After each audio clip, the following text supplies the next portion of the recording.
Que signifie former des prêtres à l'école de Saint Jean-Marie Vianney ? Il convient d'abord de s'interroger sur la légitimité ou la pertinence de cette question pour deux raisons. D'abord, à la différence de Saint Jean-Eudes, Jean-Marie Vianney n'a jamais eu dans sa vie le souci explicite ou la mission de la formation des prêtres. Il n'a rien fondé en ce sens, les seules fondations qu'on lui connaisse étaient à destination des fidèles laïcs. Ensuite, il n'est pas rare d'entendre que le curé d'Ars serait un modèle du passé et donc dépassé, un prêtre du Concile de Trente, comme ça nous a été dit hier, qui ne correspondrait plus au prêtre du Concile Vatican II. Ce qui pose derrière quelques questions de théologie fondamentale, peut-on opposer deux conciles ? Mais c'est un autre sujet. Pourtant, notre question est bien légitime, me semble-t-il, parce que par le seul fait de la canonisation, l'Église nous donne Jean-Marie Vianney comme modèle. Quand l'Église canonise des personnes, elle nous les donne comme modèle et intercesseur. Mais l'Église le donne aussi plus particulièrement comme modèle des prêtres par trois vecteurs. Le premier vecteur, si j'ose dire, qui témoigne que Jean-Marie Vianney est modèle des prêtres, c'est le saint peuple fidèle de Dieu, comme dit François. Il suffit de vivre à Ars ou tout simplement de venir ici le 4 août pour percevoir que dans le cœur des fidèles, Jean-Marie Vianney est un modèle incontestable de prêtre et de curé. Les fidèles identifient volontiers Jean-Marie Vianney à sa charge pastorale, au point qu'il est fréquent de rencontrer des pèlerins étrangers ou non d'ailleurs, qui ne savent pas que le curé d'Ars et Jean-Marie Vianney sont une seule et unique personne. Deuxième vecteur par lequel l'Église nous offre Jean-Marie Vianney comme modèle, c'est la lex orandi, la liturgie. Dans la collecte que nous avons pu entendre hier pour la messe du Saint-Curé, il nous est dit « Dieu de puissance et de miséricorde, tu as fait de Saint Jean-Marie Vianney un prêtre admirable, passionnément dévoué à son ministère pastoral. Accorde-nous, par sa prière et à son exemple, d'avoir pour nos frères une charité qui les gagne au Christ et d'obtenir avec eux la gloire éternelle. » Donc là, dans la prière même de l'Église, Jean-Marie Vianney est admiré pour son dévouement pastoral et comme exemple à suivre pour gagner des âmes au bon Dieu, comme disait le Saint-Curé. Et le troisième vecteur qui nous donne évidemment Jean-Marie Vianney comme modèle, c'est le ministère apostolique qui, depuis Saint Pie X, qui a béatifié Jean-Marie Vianney en 1905, ne cesse de le proposer comme modèle, exemple pour le ministère presbytéral. Hier, nous avons entendu à nouveau la phrase de Saint Jean-Paul II, « Le curé d'Ars demeure pour tous les pays un modèle hors pair, à la fois de l'accomplissement du ministère et de la sainteté du ministre. » Benoît XVI le proposait comme modèle et protecteur des prêtres. Et nous pouvons aussi souligner que François, en 2019, a choisi le 4 août, fête de Saint Jean-Marie Vianney, pour envoyer aux prêtres une lettre de gratitude et d'encouragement. Donc Jean-Marie Vianney, aux yeux de l'Église, est donc une référence pour essayer de percevoir ce qu'est le ministère presbytéral dans l'Église. Il a donc, par conséquent, quelque chose à dire dans la formation de ceux qui se destinent à ce ministère. Et c'est ainsi que depuis près de 40 ans, le village du Saint-Curé d'Ars est devenu un lieu de formation pour les futurs prêtres. La fondation de la propédeutique, de la Société Jean-Marie Vianney et du séminaire par Monseigneur Guy-Marie Bagnard, évêque de Beléars, se situe dans l'élan de la visite de Jean-Paul II en 86, qui avait remis en lumière la figure de Jean-Marie Vianney.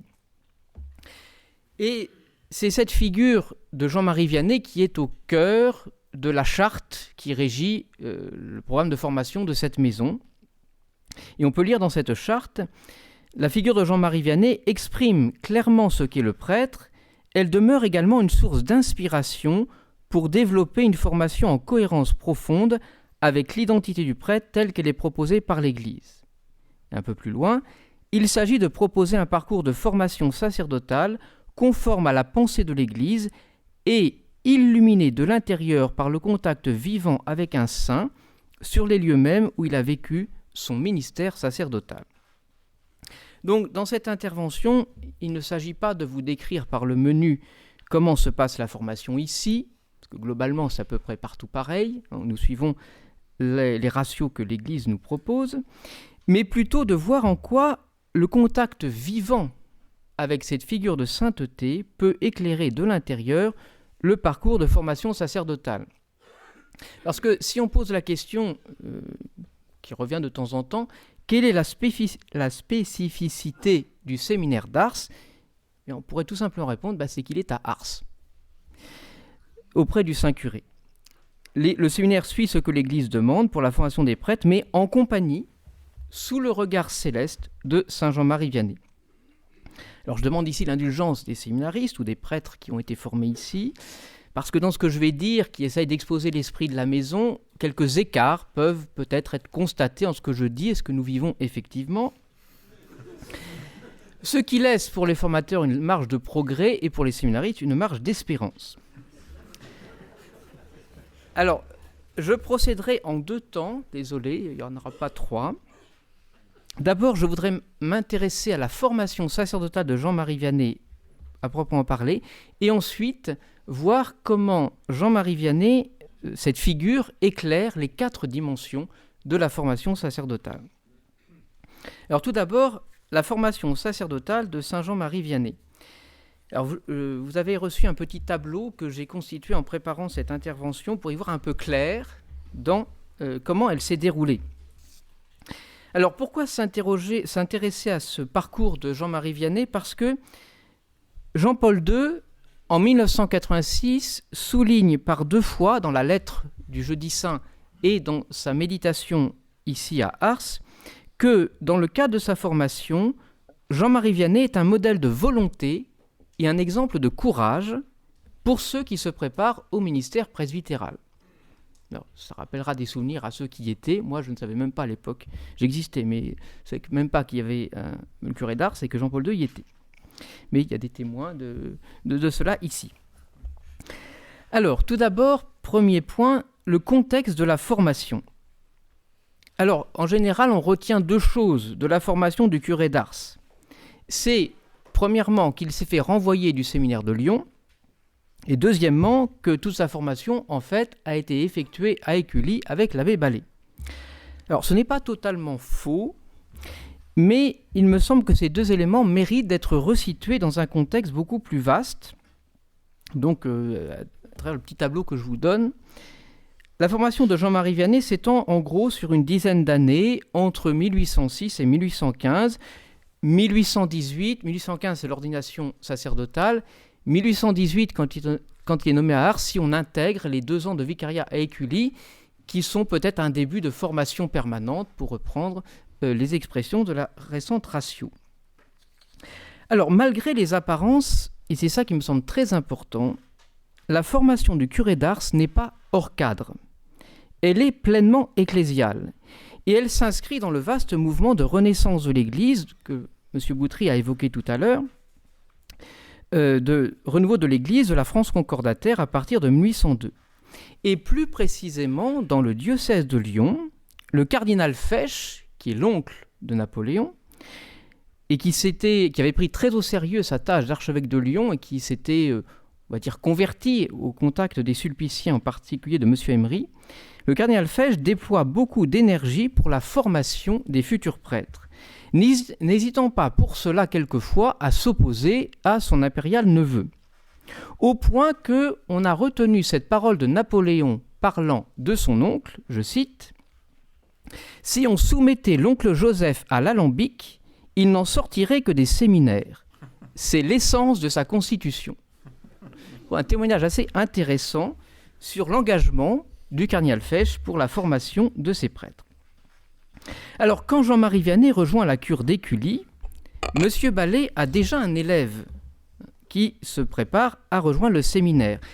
Et en fait, la cure d'Écully constitue un exemple de ces écoles presbytérales encouragées par le cardinal Fesch pour préparer des jeunes hommes à entrer au séminaire en leur donnant des bases suffisantes de latin, notamment, pour qu'ils puissent suivre les cours par la suite.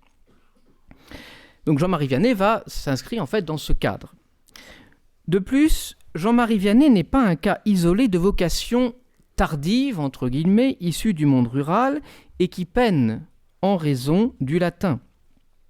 Dans l'année qu'il passe au petit séminaire de Verrières, donc dans les années 1812-1813, où il est envoyé, comme dit au témoignage de l'abbé Ballet, pour qu'il ait une idée de la scolastique, dans ce petit séminaire, un certain nombre de ses condisciples sont ou du même âge ou plus âgés que lui, et ses professeurs quelquefois plus jeunes que lui, et en ce lieu même, avec 5 autres élèves, il bénéficie de cours particuliers en français. Donc, bien sûr que Jean-Marie Vianney a eu beaucoup de difficultés dans ses études, mais c'est intéressant de voir que c'est pas une exception, si vous voulez. La principale difficulté de Jean-Marie Vianney au séminaire, c'est bien entendu la langue latine, qui lui rend inaccessible les cours tant de philosophie que de théologie, sans parler de la liturgie. C'est la raison pour laquelle il ne passe que 6 semaines au séminaire de Saint-Irénée de Lyon, entre la Toussaint et le 9 décembre 1813. Il le quitte après un échec au premier examen qui lui vaut la fameuse note de debilissimus, très faible. Mais il convient de remarquer ici, comme le souligne Monseigneur Fourré, que, à proprement parler, Jean-Marie Vianney n'est pas renvoyé du séminaire. Il est renvoyé chez son curé, ce qui est tout différent. Pour employer une expression actuelle dans la formation, il n'est pas mis fin à la formation de Jean-Marie Vianney après Saint-Irénée, mais on constate simplement qu'il ne peut tirer aucun profit des cours du séminaire. Par ailleurs, on sait que Jean-Marie Vianney a laissé une bonne impression par sa conduite et sa piété auprès des formateurs et auprès de ses condisciples. Il est donc vrai que par la force des choses, le plus clair de la formation s'est opéré auprès de M. Ballet à Écully. Pourtant, les 2 expériences de Verrières et de Lyon sont loin d'être anecdotiques. Elles montrent que M. Ballet ne travaillait pas à son compte, pour ainsi dire, mais qu'il œuvrait bien au sein de l'Église et dans le cadre de la formation qu'elle proposait aux candidats au sacerdoce.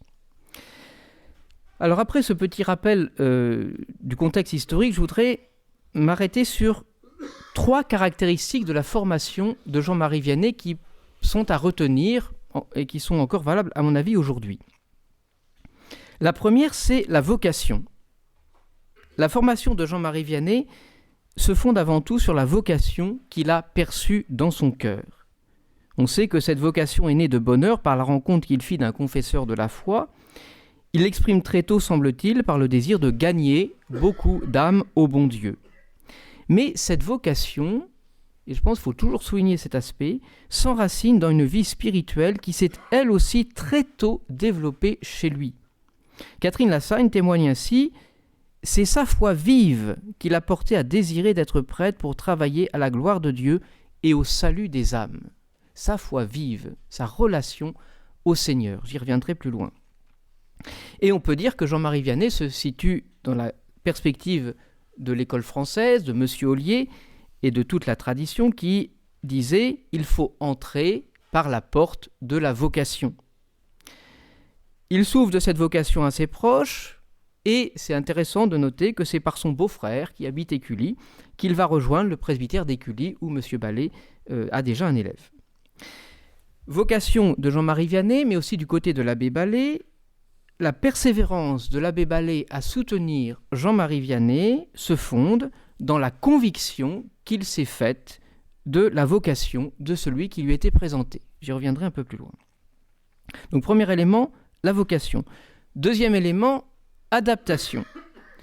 C'est sans doute ce qui est le plus frappant dans la formation sacerdotale de Jean-Marie Vianney. Le parcours n'a cessé d'être adapté pour qu'il puisse répondre à l'appel du Seigneur. Alors, cela vaut surtout pour l'aspect intellectuel. On ne constate aucune diminution des exigences, mais un aménagement du programme pour que Jean-Marie Vianney puisse y avoir accès et qu'il puisse l'intégrer. Très concrètement, eh bien, il va suivre des cours en français et il sera examiné en français. Et il réussira dans ce cadre. Troisième élément de cette formation, c'est que c'est une formation inachevée. L'ordination sacerdotale de Jean-Marie Vianney le 13 août 1815 a été quelque peu précipitée en raison du contexte politique. On est entre 2 régimes. Les Autrichiens envahissent la région et c'est plus sûr d'ordonner rapidement Jean-Marie Vianney. Mais il convient de noter que ceux qui ont appelé aux ordres Jean-Marie Vianney étaient parfaitement conscients qu'il avait encore besoin d'être formé. C'est la raison pour laquelle il n'obtiendra le pouvoir d'absoudre qu'au cours de l'année 1816, environ un an après son ordination. Et pendant cette année, il achève sa formation au cours de son vicariat à Écully auprès de l'abbé Ballet. Formation inachevée, cela signifie que tout au long de sa vie, Jean-Marie Vianney aura le souci de se former. L'évolution dans sa pratique du sacrement de pénitence, qui a déjà été évoquée, en est une illustration significative. Jean-Marie Vianney sait qu'il a des difficultés, il ne s'y résignera jamais, mais il travaillera toujours pour essayer de mieux correspondre à ce qu'il a reçu. Alors, après les caractéristiques de la formation, voyons les acteurs de la formation. Bien entendu, comme saint Jean-Paul II le dit dans Pastores d'Abo Vobis, le protagoniste par excellence de la formation, c'est l'Esprit Saint, qui par le don du cœur nouveau, configure et identifie à Jésus-Christ bon pasteur. Alors c'est cette œuvre de l'Esprit Saint que nous voudrions examiner chez le candidat et chez ses formateurs. Alors tout d'abord le candidat, le séminariste. Jean-Marie Vianney nous est présenté par Jean-Paul II comme un modèle de volonté et de courage pendant sa formation. Mais il faut préciser que cette volonté et ce courage ont pour objet l'accomplissement de la volonté de Dieu et non pas de la réalisation d'un projet personnel. Et dans cette perspective, on peut relever, me semble-t-il, 3 attitudes fondamentales. L'humilité. L'humilité du curé d'Ars se caractérise ici par une très grande lucidité sur lui-même. Il connaît ses limites, il connaît ses difficultés, il est conscient de son retard par rapport à ses condisciples, que ce soit à Écully où il est avec Mathias Loras ou à Verrières avec les autres. Cela lui vaut quelquefois des brimades, des humiliations, auxquelles il répond héroïquement. Son humilité peut aussi se percevoir dans son rapport à sa famille. Il est conscient d'aller contre la volonté de son père, qui aurait préféré le garder à la ferme, et au séminaire Saint-Irénée, il est le seul candidat de sa promotion dont la famille ne participe pas financièrement à sa formation. Donc humilité. Deuxième attitude de fond, c'est la docilité à l'Esprit Saint et l'obéissance à l'Église. Jean-Marie Vianney a perçu une vocation, mais cette vocation n'est en rien pour lui un projet personnel. Il essaie de répondre à cet appel en suivant la voie normale que l'Église propose. Il s'en ouvre à ses proches, il rencontre l'abbé Ballet, il va suivre le parcours que l'abbé Ballet va lui proposer. Mais il est prêt à remettre en cause ce projet. Cela apparaît particulièrement lorsqu'il doit quitter le séminaire Saint-Irénée en 1813. Il songe alors très sérieusement à entrer chez les frères des écoles chrétiennes, voyant dans l'échec à l'examen un signe que le Seigneur ne veut pas qu'il soit prêtre. Et il faudra toute la persévérance et l'insistance de l'abbé Ballet pour lui faire poursuivre le chemin. Et à ce sujet, on a une déposition étonnante de l'abbé Tocanier au procès de béatification qui disait, l'abbé Tocanier, « Le curé d'Ars ne reprochait qu'une chose à l'abbé Ballet, c'est d'avoir été sa caution lorsqu'il fut appelé au sacerdoce. » En fait, le curé d'Ars reproche à l'abbé Ballet d'avoir fait qu'il soit prêtre, d'une certaine manière. Bon. Donc, docilité à l'Esprit Saint, c'est pas son projet qu'il poursuit, et obéissance à l'Église. L'Église, à travers l'abbé Ballet, reconnaît une vocation d'une certaine manière. Troisième attitude, c'est la mise en œuvre des moyens naturels et surnaturels. Pour répondre à cet appel malgré les difficultés, Jean-Marie Vianney met en œuvre tous les moyens pour y parvenir. Cela signifie d'abord qu'il travaille avec acharnement pour apprendre le latin et pour suivre les cours. Il écrit d'ailleurs à son père en 1813, alors qu'il est au petit séminaire de Verrières, « Pour mes études, cela va un peu mieux que j'aurais pensé. » Ça veut dire qu'il y a un travail et il perçoit visiblement un certain fruit de ce travail. Les moyens surnaturels, c'est, outre sa vie spirituelle qui est bien en place, le fameux pèlerinage à la Louvet, pour aller demander à saint François-Régis de l'aider pour ses études. Alors, sur le tableau, je vous ai mis à 2 endroits le pèlerinage à Louvet. Il y a une petite querelle d'historiens ici. Bon, je n'entre pas dans les détails. Mais en tout cas, il y a eu ce pèlerinage qui était vraiment... Jean-Marie Vianney voulait implorer l'aide du ciel par l'intercession de saint François-Régis pour apprendre suffisamment de latin pour suivre sa formation. Alors voilà pour le candidat. Humilité, docilité à l'Esprit Saint, obéissance à l'Église et mise en œuvre des moyens naturels et surnaturels. Du côté des formateurs maintenant. En fait, il n'y en a qu'un, a priori, c'est l'abbé Ballet, qui présente plusieurs caractéristiques. D'abord, l'abbé Ballet est un homme de foi. L'abbé Ballet est avant tout un homme de foi au sens où il est animé d'une vraie vie spirituelle. Alors, on note souvent le côté austère, rigoriste de l'abbé Ballet. S'il y a quelque chose d'exact, il faut relever ce qu'en disait Jean-Marie Vianney. Il disait « Il suffisait de parler de ses vertus et de voir ce saint homme pour se sentir porté à aimer Dieu. » Quand on vit avec l'abbé Ballet, on était poussé à aimer Dieu, pas le craindre, à aimer Dieu. Et M. Boutry a rapporté l'épisode de la petite glace qui est au presbytère et qui était un souvenir qui montre l'affection que Jean-Marie Vianney portait à l'abbé Ballet. Donc homme de foi qui vit pleinement cette relation au Seigneur. Donc l'abbé Ballet est un homme de foi, ensuite c'est un homme de discernement. L'abbé Ballet a discerné chez Jean-Marie Vianney une vocation. S'il a pu avoir une intuition surnaturelle au départ, qui nous rapporte l'épisode célèbre, pour celui-là je me sacrifierai au besoin, s'il y a peut-être eu cette intuition surnaturelle, il semble quand même que l'abbé Ballet se soit forgé aussi une conviction personnelle de cette authentique vocation en vivant avec Jean-Marie Vianney, en voyant Jean-Marie Vianney vivre auprès de lui. Ce qui expliquera sa persévérance à l'accompagner tout au long de sa formation. Cette conviction semble faite chez l'abbé Ballet au moment de l'épisode des Noé, avec la question de la conscription et de la désertion, parce que pendant l'absence du conscrit déserteur, l'abbé Ballet fait prier chaque jour ses paroissiens pour le retour de Jean-Marie, au risque de fatiguer les paroissiens. À quoi ça sert? Il ne reviendra pas. Mais non, il reviendra, il sera un bon prêtre. Elle s'est formée donc au cours de ces années par l'observation, la vie commune avec Jean-Marie Vianney, même si au départ Jean-Marie Vianney n'habite pas immédiatement sous le même toit que l'abbé Ballet. Mais l'abbé Ballet a l'occasion d'observer 2 éléments.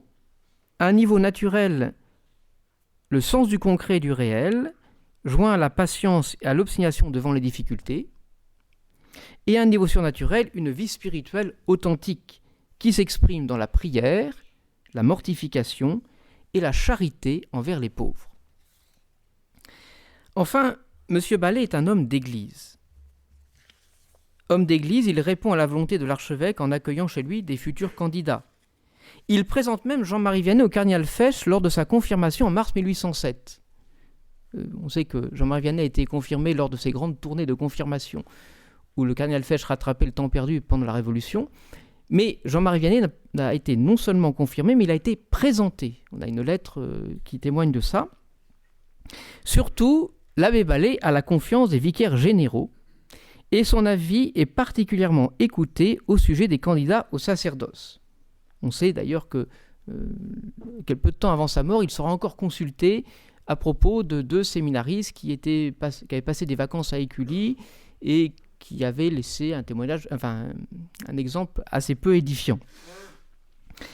Cet homme d'église est aussi un authentique pasteur, ce qui est un atout pour la formation de Jean-Marie Vianney.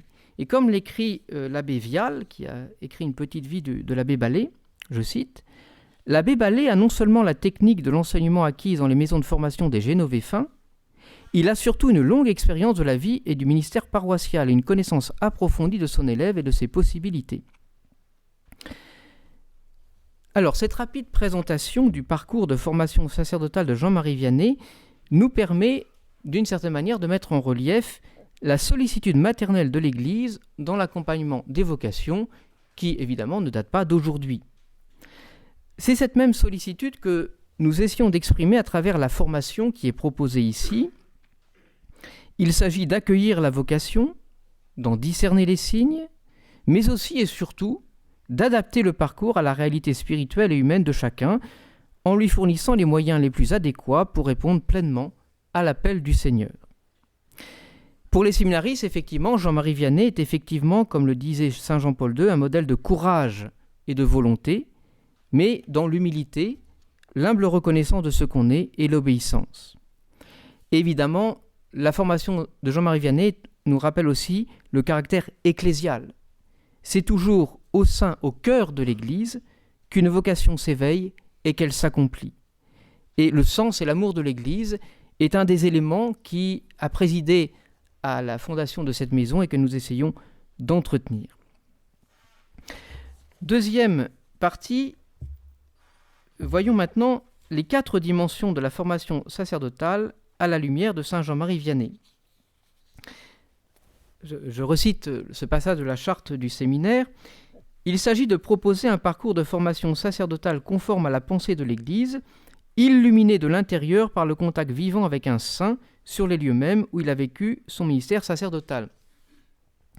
Et ce que la charte du séminaire dit trouve un écho dans la récente Ratio Nationalis de 2022 qui propose des modèles de sainteté pour baliser le parcours de formation. C'est au numéro 9 de la Ratio Nationalis, je cite, « Notre pays, la France, désolé, est marqué par de belles et grandes figures sacerdotales qui ont eu un rayonnement considérable. Les maîtres de l'école française de spiritualité comme Saint Vincent de Paul, Monsieur Ollier ou Saint Jean Eudes ont en leur temps contribué à renouveler la formation des prêtres en vue d'en faire d'authentiques pasteurs et de véritables missionnaires. La vie de Saint François de Sales, de Saint Jean-Marie Vianney, du bienheureux Charles de Foucauld, du bienheureux Antoine Chevrier ou le martyre du Père Jacques Hamel marquent aujourd'hui des générations de prêtres. Nous confions à leur intercession la formation des prêtres appelés aujourd'hui à servir en France. » Donc voyons maintenant comment cette belle et grande figure sacerdotale de Jean-Marie Vianney peut éclairer la formation à travers les 4 dimensions. Alors c'est plus seulement le séminariste Jean-Marie Vianney que nous allons considérer ici, mais bien sûr le prêtre et le saint qu'il est devenu. Alors, la dimension spirituelle. Il y aura évidemment beaucoup à dire là-dessus. Cela a été évoqué hier, mais le curé d'Ars est un authentique maître spirituel par le témoignage qu'il a laissé de sa vie d'union avec Dieu. Et c'est bien cette union à Dieu est bien le cœur de sa vie, que l'abbé Vallée n'a pas tardé d'ailleurs à repérer. Quand il arrive à Écully en 1806, Jean-Marie Vianney vit depuis très longtemps une amitié avec le Christ. Il m'est, à mon avis, insuffisant de dire qu'il a reçu une éducation chrétienne. Tous ses frères et sœurs ont reçu la même éducation que lui. Mais cette éducation chrétienne reçue a fait germer et grandir le don de la grâce baptismale. Et il y avait quelque chose, sans doute un appel plus profond chez Jean-Marie Vianney. Les biographes nous rapportent son goût pour la prière dès sa petite enfance et cet attrait pour les choses de Dieu qui n'avait pas échappé à sa mère quand elle lui disait « Vois-tu, mon Jean, si tes sœurs et tes frères offensaient le bon Dieu, j'en serais bien peiné, mais je le serais encore plus si c'était toi. » Il y avait un secret dans l'âme de cet enfant. Un témoignage nous dit, donc quand il était curé, « Je crois que l'oraison de M. Vianney était continuelle et qu'il ne perdait jamais la vue de la présence de Dieu. » Et un autre, « Il m'a avoué qu'il perdait rarement de vue la présence de Dieu et il regardait cette grâce comme une compensation aux consolations qu'il aurait éprouvées en donnant plus de temps à l'oraison. » Ce que le curé d'Ars recherche avant tout, c'est l'union à Dieu. Et la prière sous toutes ses formes n'en est qu'un moyen. Bien sûr, au centre de sa vie se situe l'Eucharistie, avec sa foi vive en la présence réelle. Il n'en néglige pas moins la célébration de l'Eucharistie. Comme il dit, il faudrait toujours consacrer au moins un quart d'heure pour se préparer à bien entendre la messe. Et il y a aussi toutes ces petites phrases sur la liturgie des heures. « Le bréviaire, c'est ma fidèle compagne. Je ne saurais aller nulle part sans lui. N'y a-t-il pas des grâces particulières attachées à l'Écriture sainte ? Le bréviaire est composé en partie des plus beaux morceaux de l'Écriture sainte et des plus belles prières. Quel bonheur de pouvoir se délasser un peu des fatigues de la journée en récitant le Saint-Office. » Ça ouvre des perspectives assez intéressantes. Quelle consolation de pouvoir prier le bon Dieu, sans cela la vie ne serait pas supportable. Le bréviaire était léger comme une plume au curé canonisé. D'accord. Alors, cela éclaire les réflexions qu'il fait sur les prêtres. Oh, que c'est malheureux un prêtre qui n'est pas intérieur. Mais pour cela, il faut la tranquillité, le silence, la retraite. Ce qui nous empêche d'être des saints, nous autres prêtres, c'est le manque de réflexion. On ne rentre pas en soi-même, on ne sait pas ce qu'on fait. C'est la réflexion, l'oraison, l'union à Dieu qu'il nous faut. La cause du relâchement du prêtre, c'est qu'on ne fait plus attention à la messe. Hélas, mon Dieu, qu'un prêtre est à plaindre quand il fait cela comme une chose ordinaire.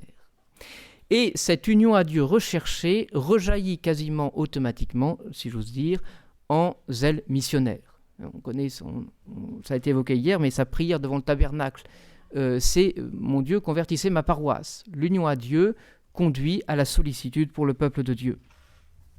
Alors dans cette perspective, la dimension spirituelle de la formation est finalisée par cette recherche de l'union à Dieu. L'entretien d'une relation amicale et familière avec le Christ dans la prière et les sacrements. Concrètement, ici au séminaire, cela passe par l'oraison communautaire, l'encouragement à prendre le quart d'heure du curé d'Ars avant la messe, l'attention accordée à la liturgie des heures avec l'objectif de l'intégrer totalement dans la vie personnelle au cours des années de formation, la célébration régulière du sacrement de la réconciliation. Alors, ces exigences, évidemment, sont banales, elles sont dans la ratio, tout simplement. Mais la proximité de Jean-Marie Vianney est un puissant encouragement à les vivre, non pas comme des exercices de piété, non pas comme des devoirs ou des choses à faire, mais comme autant de moyens que l'Église nous donne pour entretenir une relation vivante et profonde avec Jésus. Et tout l'essentiel est là. Comme disait un professeur de cette maison, le curé d'Ars, il n'a pas fait exprès d'être saint. C'est parce qu'il était ami de Jésus qu'il est devenu saint, c'est tout. Alors, la dimension intellectuelle. Cette dimension a été incontestablement la plus difficile pour Jean-Marie Vianney. Ayant appris à lire très tard, le travail intellectuel lui fut toujours pénible. Mais il ne le laissa jamais de côté et l'eut toujours en haute estime. Sa persévérance dans ses études en est un témoignage éloquent. Il disait par ailleurs de l'un de ses confrères « Ce que j'aime chez lui, c'est qu'il est savant ». Car il savait l'importance du ministère de la parole. Quel que soit le prêtre, c'est toujours l'instrument dont le bon Dieu se sert pour distribuer sa parole, dit-il. Ces longues préparations de sermons, évoquées hier, dans ses premières années de ministère à Ars, ainsi que ses lectures assidues, ont nourri peu à peu son intelligence. Il disait « Il faudrait s'appliquer tous les jours à une lecture pieuse, tout comme on s'applique à prendre ses repas. » On sait en fait qu'il faisait les deux en même temps. Il mangeait, il lisait en même temps.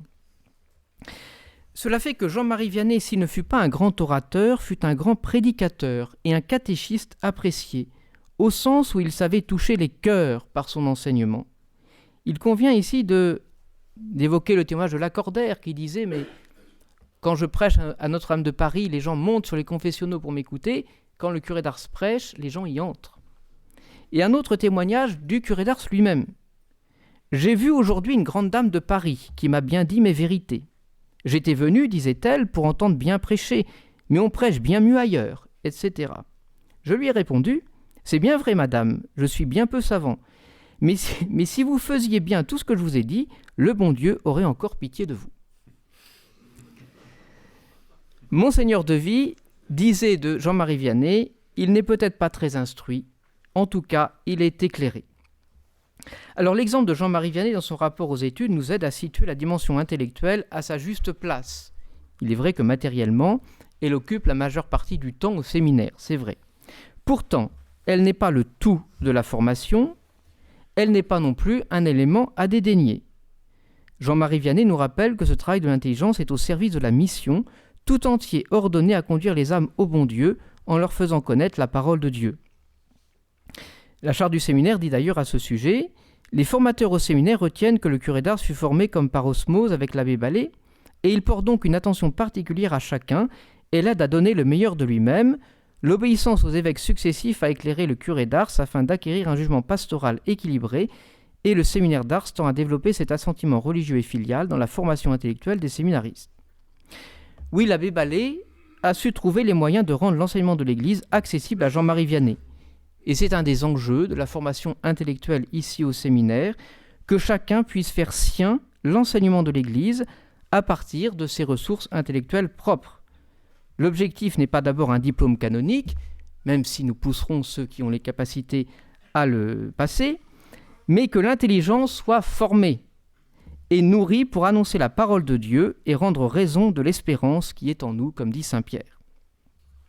De même, Jean-Marie Vianney s'est laissé conduire par l'enseignement de l'Église à travers les conseils de son évêque. Cela a été évoqué. Enfin, je souligne que pour les séminaristes ici, Jean-Marie Vianney est un intercesseur efficace. Et j'aime bien renvoyer de temps en temps les séminaristes auprès de la chasse quand il y a quelques difficultés, notamment au niveau intellectuel. De la chasse du curé d'Ars, évidemment. Enfin, voilà. La dimension humaine. La vocation et le ministère de Jean-Marie Vianney, c'est d'abord l'histoire de l'amitié entre Jésus et cet homme concret et singulier qu'est Jean-Marie Vianney, avec tout ce qui constitue son humanité et son histoire familiale. Jean-Marie Vianney avait de grandes qualités humaines, le bon sens, une capacité de jugement, un sens du service, un cœur compatissant, un sens religieux profond. Mais comme tout homme venant en ce monde, il est marqué par le péché originel et présente des lignes de faiblesse, comme sans doute un certain fond d'angoisse et d'inquiétude. De plus, il a sans doute été marqué par les vicissitudes historiques pendant la Révolution et l'Empire, et il est bon peut-être de rappeler que Jean-Marie Vianney a connu pas moins de 9 changements de régime au cours de son existence. Il naît sous Louis XVI, monarque absolu, il meurt sous Napoléon III, empereur des Français. D'accord ? Ça, c'est fait. Son histoire familiale elle-même a été objet de souffrances, l'opposition de son père, la mort de sa mère, le départ de son frère à l'armée et sa disparition mystérieuse. Il y a donc une pauvreté réelle du curé d'Ars à différents niveaux, mais qu'il a su offrir au Seigneur, avec laquelle il a su vivre, en faisant l'occasion du déploiement de la grâce de Dieu. Il avait compris que c'est dans la faiblesse que la puissance de Dieu agit, pour reprendre saint Paul aux Corinthiens. Cette humanité blessée et sanctifiée du curé d'Ars est un grand encouragement, tant pour les formateurs que pour les séminaristes. Pour les formateurs, c'est une invitation à la patience et à la foi en ce que peut réaliser la grâce de Dieu dans le cœur qui s'y ouvre généreusement. Pour les séminaristes, c'est une invitation à ne pas avoir peur des faiblesses, des limites et des pauvretés qui peuvent devenir un atout quand elles sont assumées et remises avec confiance sous le regard du Seigneur. Cela signifie également qu'il ne faut pas négliger la nature et prendre les moyens naturels adéquats pour assumer et entretenir cette nature humaine. À Catherine Lassagne lui disant que désormais elle fera comme lui, qu'elle dormira autant que lui, le curé d'Ars lui répond que à lui c'est donné mais pas à elle. Et quand il était jeune séminariste et qu'il s'est donné, peut-être avec peu de discrétion, à la mortification, l'abbé Ballet lui-même lui disait « Vois-tu mon ami, il faut bien prier, mais il faut aussi se nourrir et il ne faut pas ruiner sa santé. » Dimension pastorale. Alors, est-il besoin de répéter que les circonstances dans lesquelles le curé d'Ars a exercé son ministère sont différentes des nôtres aujourd'hui ? Oui, bien sûr, comme les circonstances dans lesquelles ont vécu Jean Eudes, Ignace de Loyola, Philippe Néri, Augustin, Irénée, ou même le Seigneur Jésus lui-même. L'enseignement et l'exemple pastoral de Jean-Marie Vianney ne se situent pas tant dans ses réalisations concrètes, qui de fait sont liées au contexte, que dans la finalité pour lesquelles il les a faites. Et je rejoins ce que le père Tourny a dit par rapport à Jean Eudes. Quand le vicaire général de Lyon, M. Courbon, l'envoie à Ars, il lui dit « Vous allez dans une paroisse où il n'y a pas beaucoup d'amour de Dieu, mais vous en mettrez. » À son arrivée sur la paroisse, il dit au petit Antoine Givre « Tu m'as montré le chemin d'Ars, je te montrerai le chemin du ciel. » Toute la pastorale du curé d'Ars se résume dans ces deux phrases qui, en fait, veulent dire la même chose. Jean-Marie Vianney n'a cherché qu'à mettre l'amour de Dieu dans sa paroisse, c'est-à-dire à montrer le chemin du ciel à ses paroissiens. Tout s'organise à partir de là. Il a exercé les Tria Munera dans la seule perspective de conduire les âmes à Jésus. Il a enseigné le chemin du ciel. Il l'a ouvert en sanctifiant ses paroissiens dans la célébration des sacrements. Il a conduit son peuple dans la vie chrétienne en lui donnant les moyens d'une vie conforme à l'Évangile, en veillant à sa moralité et à son instruction. Et tout cela a été fait dans une attention particulière aux personnes et plus spécialement à ses paroissiens propres qui savaient qu'ils pouvaient toujours accéder à lui. Et les témoins du procès de béatification sont unanimes à dire que ce qui frappait le plus chez Jean-Marie Vianney, c'était son extraordinaire bonté.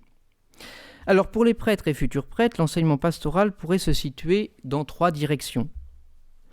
ordonner la pastorale à l'essentiel, c'est-à-dire le salut, la vie éternelle, conduire à Jésus, mettre l'amour de Dieu. Proximité et charité envers les personnes, écoute et bienveillance pour repérer leurs besoins, voir comment effectivement les conduire à Jésus. Jean-Marie Vianney a opéré un véritable discernement des charismes des fidèles laïcs de sa paroisse pour que chacun puisse donner le meilleur de lui-même au service, au bien de tous. Et sens de la responsabilité personnelle du pasteur. Jean-Marie Vianney avait une conscience particulièrement aiguë de sa responsabilité devant Dieu. Ce qui lui faisait dire « Je ne suis pas fâché d'être prêtre pour dire la Sainte Messe, mais je ne voudrais pas être curé, j'en suis fâché. » Et il savait qu'il avait sa part à prendre dans l'œuvre de la rédemption. « On dit que vous donnez de légères pénitences à de grands pécheurs, lui dit-on. Un confesseur doit en faire une partie. » Et c'est là que se rejoignent accomplissement du ministère et sainteté du ministre. Bien sûr, l'ordination et l'intention du ministre assurent la validité des sacrements et la communication de la grâce, mais la sainteté du ministre peut grandement aider à la fructuosité du sacrement dans le cœur de celui qui le reçoit. Ce n'est pas la même chose sous ce rapport de se confesser à Talleyrand ou au curé d'Ars. Alors, concluons.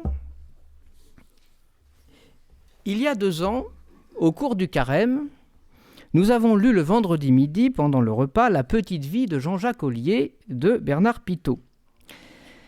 En entendant les aspects particulièrement tourmentés de la personnalité du fondateur de Saint-Sulpice, et c'est un euphémisme, nous nous demandions avec quelques confrères, un peu malicieusement il est vrai, si aujourd'hui M. Ollier irait jusqu'au bout de sa formation ou s'il ne serait pas remercié assez rapidement. On pourrait, mutatis mutandis, poser la même question avec Jean-Marie Vianney. Passerait-il seulement l'année de propédeutique ? J'interroge mon confrère, le supérieur de la propé.